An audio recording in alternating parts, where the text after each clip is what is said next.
Jerry Ta, propertycarehouston.com.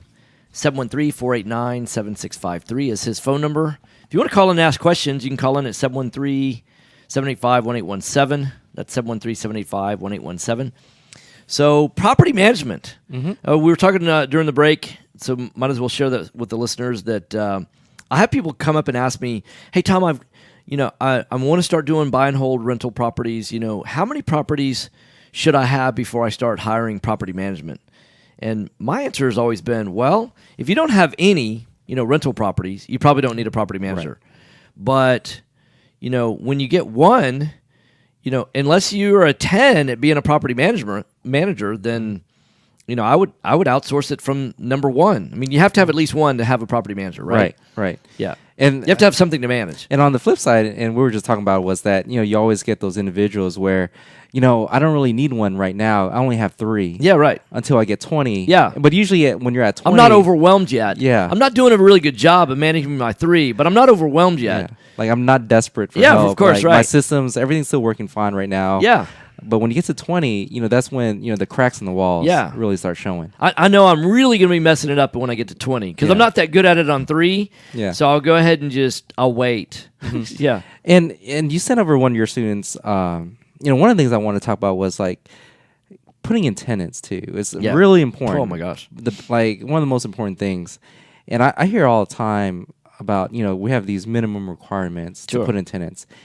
And one of them is like if you have a collections balance or an eviction. Yeah. And like that's an auto reject. Yeah. For a lot of management companies or certain people who manage their own properties.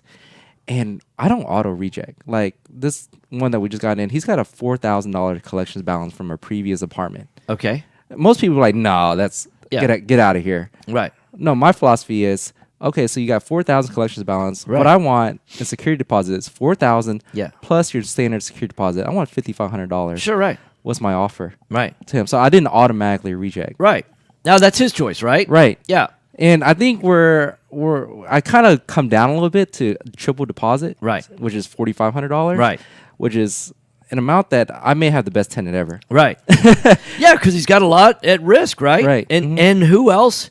He probably knows that, hey, I'm having to pay a price for past sins, right? Right. But everybody else has just rejected me and rejected me and rejected me. Right. And so did he figure out a way to come up with the $4,500? He's on the fence. Yeah. But, I mean, but we're telling him right now, like, everywhere you go is an auto reject for any other management company. Right. So I think he's out there searching, but I think he's going to come back to us eventually.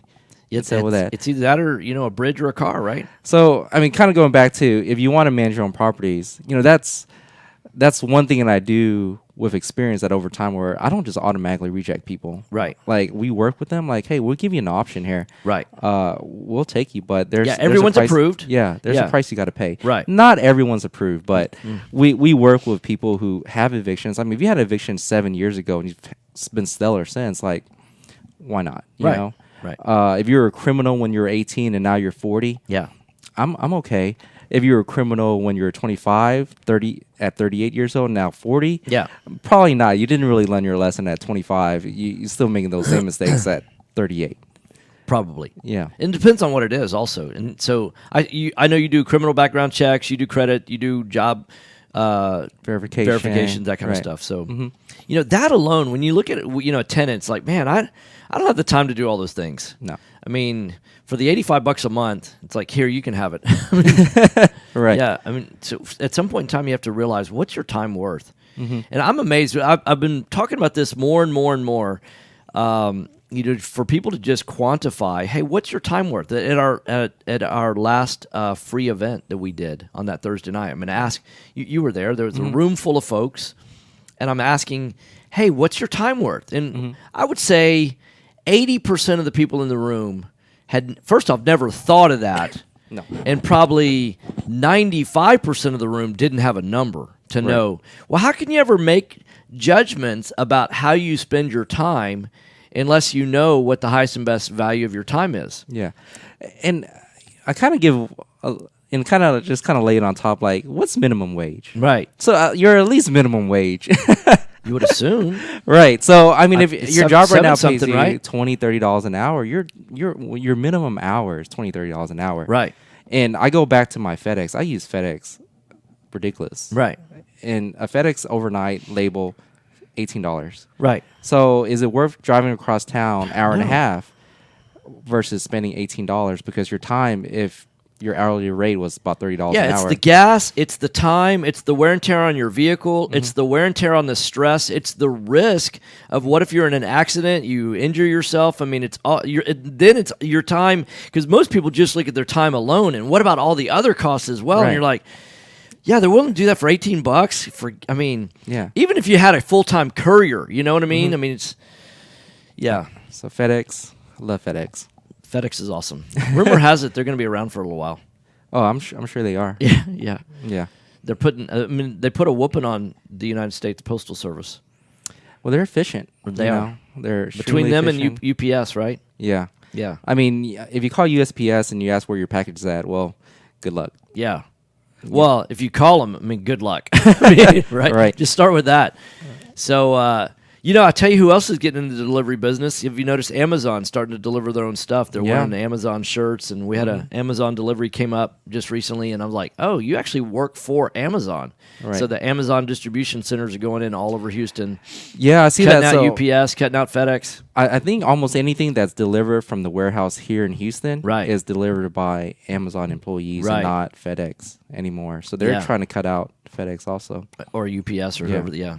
So, all right. So I'm joined live in the studio with Jerry Ta. He's with PropertyCareHouston.com, PropertyCareHouston.com, 713-489-7653. 713-489-7653. So when you normally take over from that guy that says, well, I've only got 3 and now I want to really mess it up when I, getting bigger, right? What are you normally having to fix first when you take over those properties? Is it tenant selection? It's always tenant selection. Yeah. I mean, that's everybody comes in when you buy a property, or if you want to hand off a property, it's because you can't handle the tenant problems anymore. Right. Whether that's a constant late, collections issues or repairs, is just constant tenant issues. And owners, landlords, they just don't want to take those calls all day throughout the days, and then following up on rent too. So them calling you for repairs and then you having to chase them down for rent. Yeah, because oftentimes tenants, their belief is, well, hey, you haven't fixed this thing yet, so therefore I don't owe the rent, right? And those are two separate issues. Rent's got to be paid no matter. And there are code issues that need to be fixed, like if hot water is a requirement. Right. I mean, you got to fix a hot water heater. But other things air like conditioning. Yeah, air conditioning. Right. But if they're living in your house, they need to pay rent at the end of the day. Right. Yeah, so no such thing as free rent in the rental business, right? No, unless it's family. Yeah, and that's always the worst case. Yeah. I was talking to a young lady yesterday, and she's got a tenant right now. She bought a house. She wanted to flip it. Apparently, overspent on the rehab, so put it out on the market. So she couldn't get what she wanted. House in the $300,000+ range. So put a tenant in there. And now what she wants to do is they've been in there for a year now. So I think or a year and a half. Coming up in December, they'll be there for 2 years.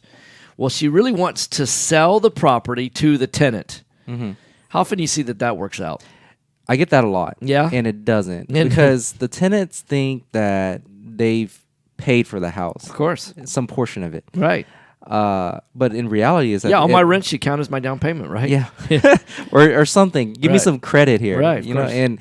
And owners really can just, if you're looking at a $150K house, owners can remove you and sell it on the market at market very easily. Right.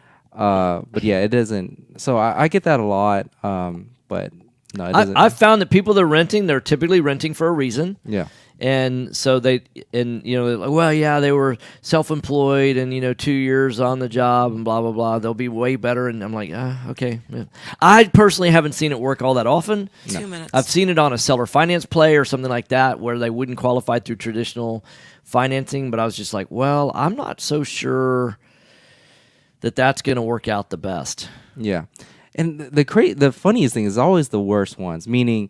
Not worse in terms of like paying rent. Obviously, they always pay rent, or the ones that want to buy. But it's like the ones that they call us for snakes in the backyard. I'm like, this is like I don't know where you think you live, but this is Houston. Like, yeah, right. There's snakes in places we can't. Yeah, we have mosquitoes too. Yeah. Hey, can you have those mosquitoes in the backyard removed? Right. Yeah. And they call us for every little thing, and it's like, oh, we were really interested in buying this house. I'm like, do you know that you're gonna be required to take care of the house on your own. Right. Once it's your house now. How often do tenants call up and say, "Hey, can we talk to the owner about buying? We really like the house. We'd like to talk to the investor about selling the house." Does that happen very often? We get it a few times a year. Okay.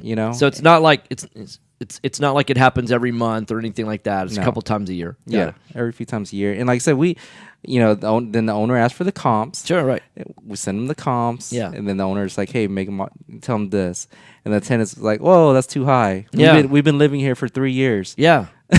Yeah, we should get special treatment, right? Right. Yeah, the marketplace doesn't give special treatment. No, that's not how it works. Yeah. So have you ever seen someone actually buy the house that they're living in as a tenant? Not yet. Never. I haven't either. Yeah, that's what I'm like. Yeah, it's to me it's almost like the percentage of times that I go in and buy to try and buy a house from a seller that they tell me, "Oh, well, the neighbor or my cousin so-and-so or whoever, they've told me that they want to buy the house, so I'm going to give them a chance." I mean, I hear that. If I had a nickel for every time, I'd have a lot of nickels, right? But if I had a dollar for every time that's actually happened, I wouldn't have any dollars. Right. Yeah. All right, so you're listening to Right Path Real Estate Radio. Been joined live in the studio with Jerry Ta. He's propertycarehouston.com. That's propertycarehouston.com. 713-489-7653. 713-489-7653. Thanks for coming in. Okay, thank you. Yeah, thanks. Oh, hey, also, Steve Englehart, any recommendations for pool demo experts? We're doing one at a property. I can ask once this one's done to see how it goes. So, Steve, we'll try and get that for you. All right, cool.